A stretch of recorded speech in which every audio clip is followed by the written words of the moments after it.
Most people overpay for car insurance, not because they're careless, but because switching feels like too much hassle. That's why there's Jerry, your proactive insurance assistant. Jerry compares rates side by side from over 50 top insurers and helps you switch with ease. Jerry even tracks market rates and alerts you when it's best to shop. No spam calls, no hidden fees. Drivers who save with Jerry could save over $1,300 a year. Switch with confidence. Download the Jerry app or visit jerry.ai/Libsyn today. That's JERRY.ai/LIBSYN. This is Real Estate This Week with Stephen Gasque.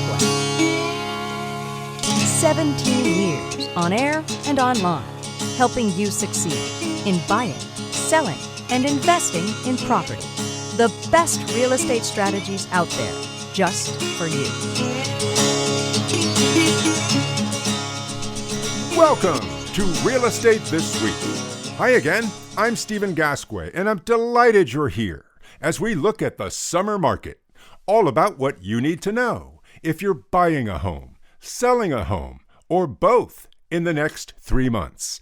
And for that, let's talk to an expert who follows the nation's real estate markets every hour of every day.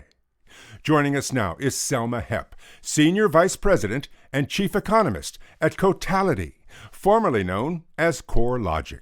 Cotality tracks real-time trends in the nation's real estate, mortgage, and insurance markets. Selma, welcome to Real Estate This Week. Thank you so much for having me. It's such a pleasure to be here with you and reconnect after some time, some years.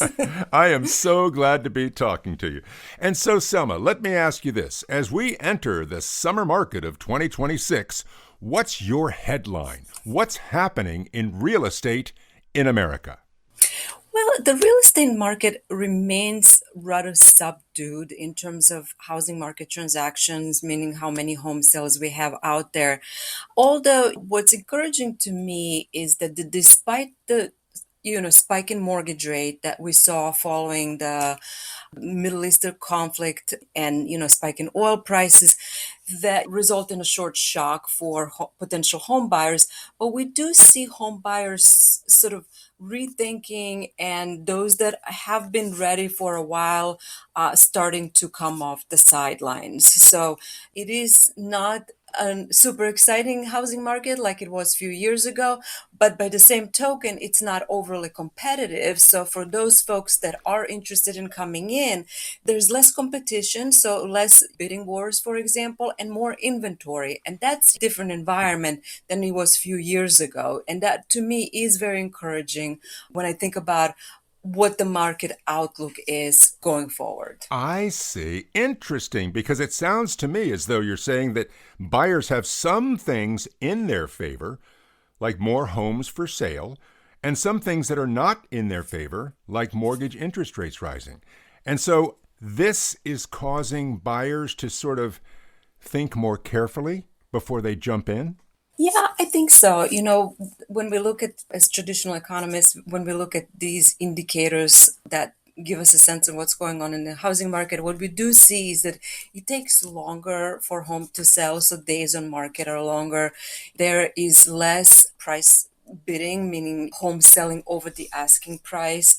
There is longer time from when the home is put in a contract to when the actual closing is, because there's a lot of negotiation that goes in during that time. And the inventory itself has been building up over the last couple of years. That just suggests that buyers are, yes, they're aware there is inventory, but they're not jumping in at the same rate they were used to. So if I'm interested in buying a house in the summer of 2026, and I see that mortgage interest rates are not really that good anymore, should I wait? Do you expect a drop anytime soon, or should I just accept it and move forward with the rates I see? Yeah, unfortunately, at this point, we are in the rate environment that is suggestive of higher for longer, and I'm sure a lot of consumers have heard of that expression, but we no longer expect mortgage rates to come significantly below 6%. They may touch below 6% at times, but as they did in early March this year or late February this year.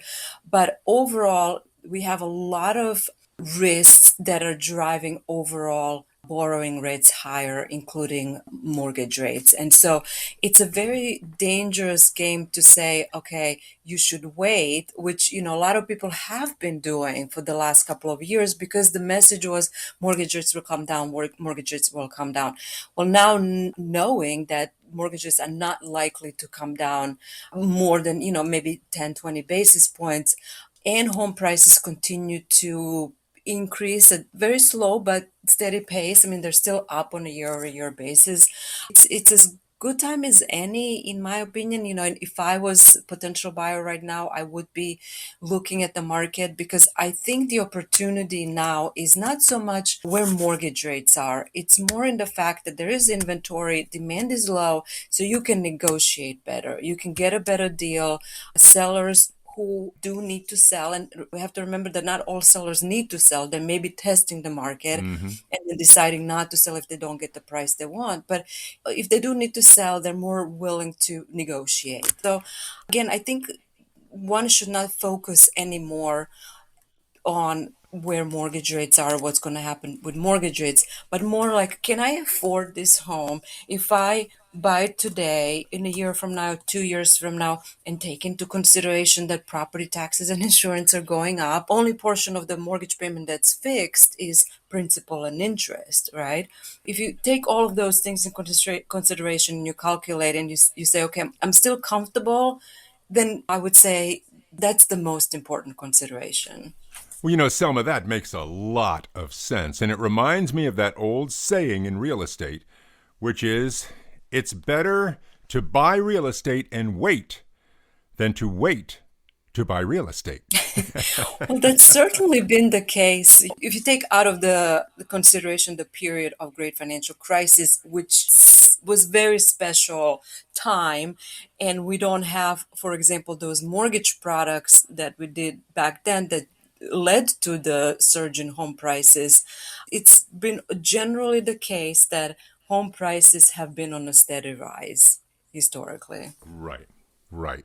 And if you think about what you just said also, if you go in and you buy a house and you just say, okay, I've got a deal with mortgage interest rates, and then I get the house, at least if mortgage interest rates go up, then I'm still in a good position. Plus, every year, chances are the home will appreciate somewhat in value and your equity will grow. Exactly. And one beautiful thing about the US mortgage system is that you're actually not locked into your 30-year fixed rate mortgage. You can always refi. And if down the road, a year or two from now, mortgage rates are lower, you can refi, and so you're really not necessarily stuck in a sense with this current mortgage rates if things get better.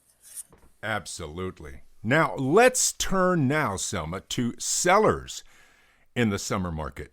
I know a lot of people remember the days where they just put a for sale sign in front of their house and bam, it gets sold within hours. That's not happening anymore. And as you said earlier, sellers are having to negotiate more. Tell us about sellers this summer. Yeah, sellers are certainly getting that message that I can no longer just put it up and expect to get the price that I want. So sellers are more careful in terms of pricing. There is a lot of price discovery going on at the moment, meaning like I put my home up for a sale and maybe I don't get that price. I take it off the market. I relist it at a different price, or I lower the price in the process. So we do see that going on. And then what we also see is sellers being more willing to provide concessions, whether that be help with closing costs or help with inspection, or help with repairs. And so the biggest problem for buyers when it comes to sellers' expectations is that a lot of sellers don't necessarily have to sell. And so if they don't have to sell, they may be willing to wait it out longer to get the price they were expecting, or maybe it changed their mind even about selling that home. So most recently, in more recent data, I mentioned how inventory has been building up over the last couple of years, but what we have seen this spring home buying season, it could be a function of higher mortgage rates, but also overall uncertainty in the economy and geopolitically, is that fewer sellers are actually listing their home this year than last year. So we are not likely to see as much of an increase in inventory going forward as we have up until this point. And so, Selma, it does make sense that with all the volatility in the world, with the markets going up and going down, and people wondering what's going to happen, I guess a lot of people might be waiting not only to put their homes on the market, but also to pursue their dream of buying a house. Yeah, I think that's been the case for a couple of years now, because not inconsequential, but home prices cumulatively are up nationally like about 50% from the onset of the pandemic. In some markets, they're up as much as 90%, meaning that they doubled from where they were pre-pandemic. So the equation of, the calculation of affordability has changed significantly. The typical mortgage payment, even if you adjust for recent inflation that we've had over the last few years, it's up 63%, meaning that, Wow. if I bought my house in 2019 and I will buy the same house now today, I will have to pay 63% higher, just mortgage and principal and interest today than back then.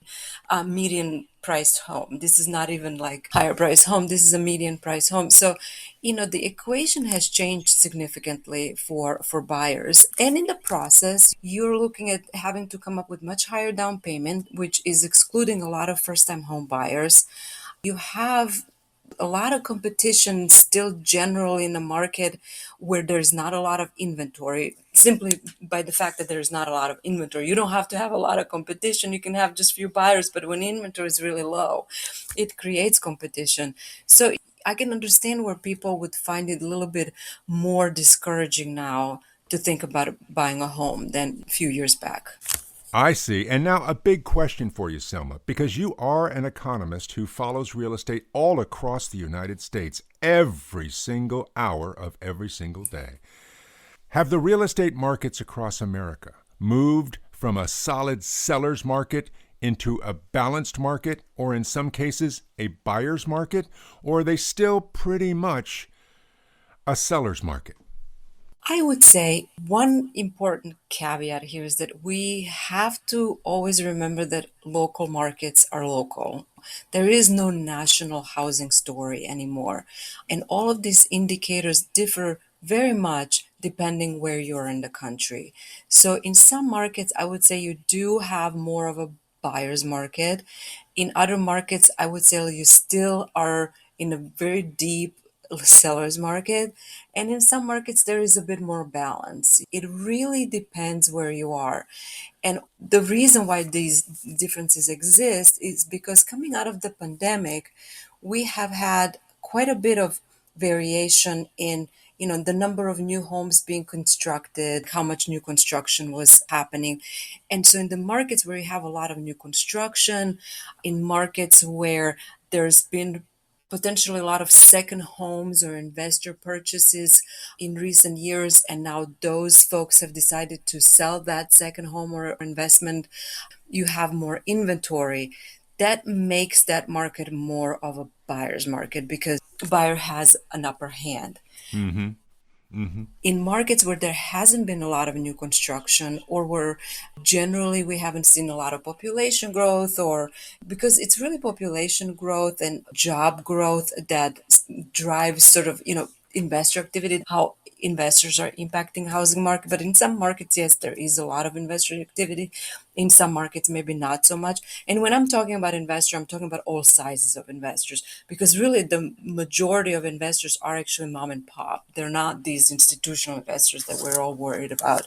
They're more mom and pop. But mom and pop investors are going to be buying in areas where inventory is either significantly under supply, or there's going to be a population demand, constant population demand, because there is in migration from other states or large job growth, right? Mm-hmm. Mm-hmm.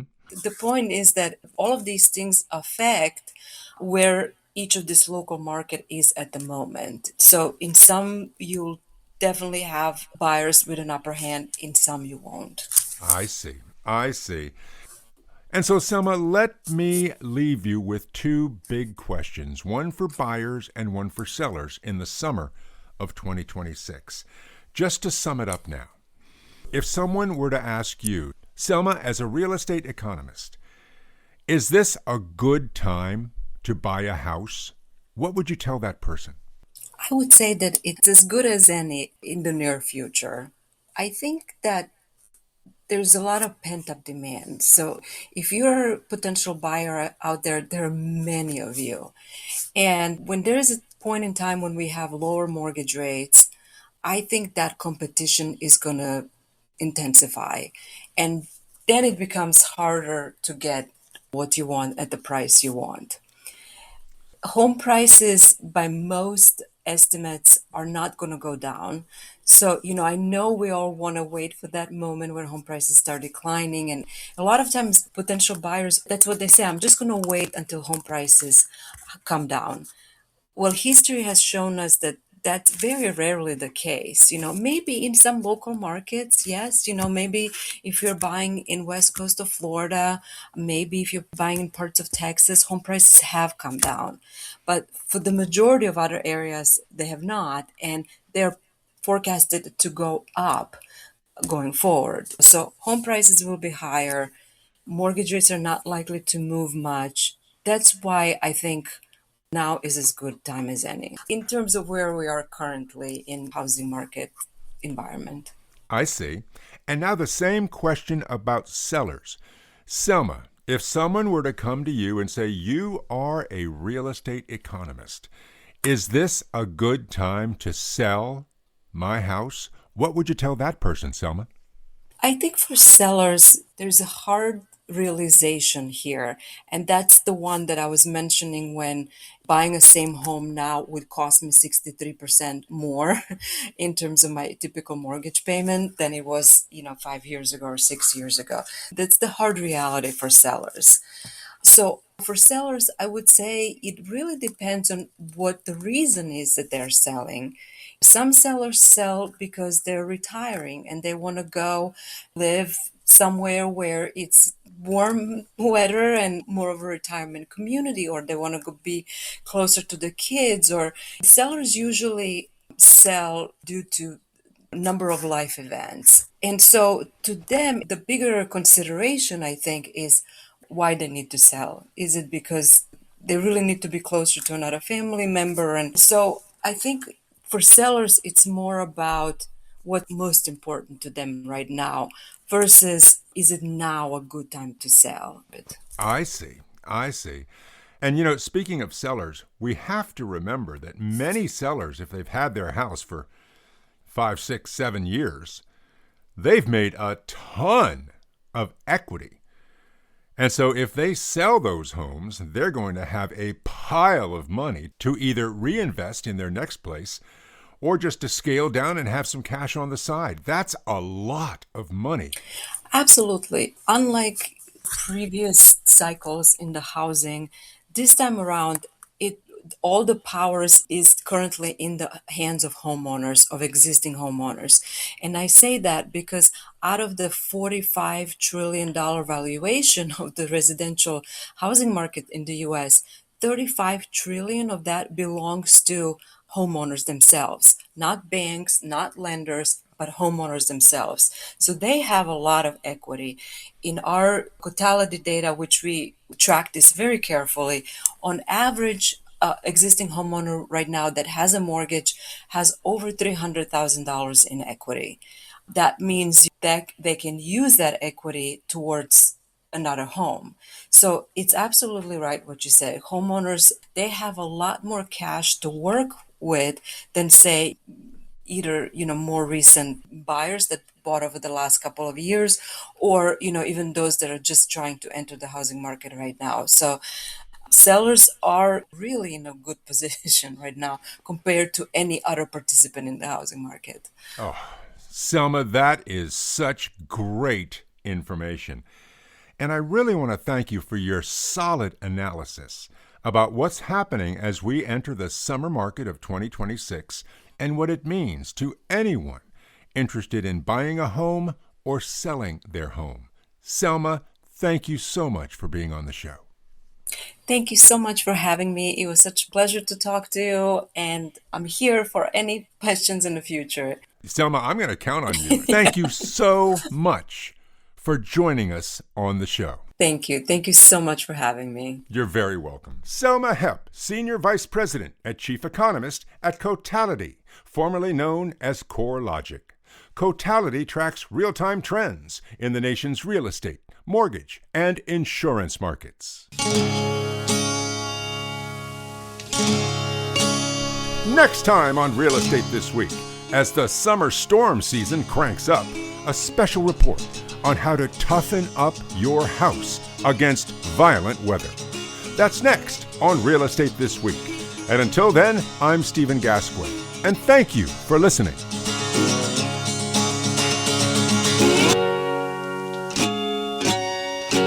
A brand new episode of Real Estate This Week with Stephen Gasque drops every weekend, everywhere.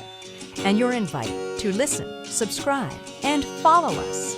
Just look for Real Estate This Week with Stephen Gasque. The best real estate strategies out there, just for you.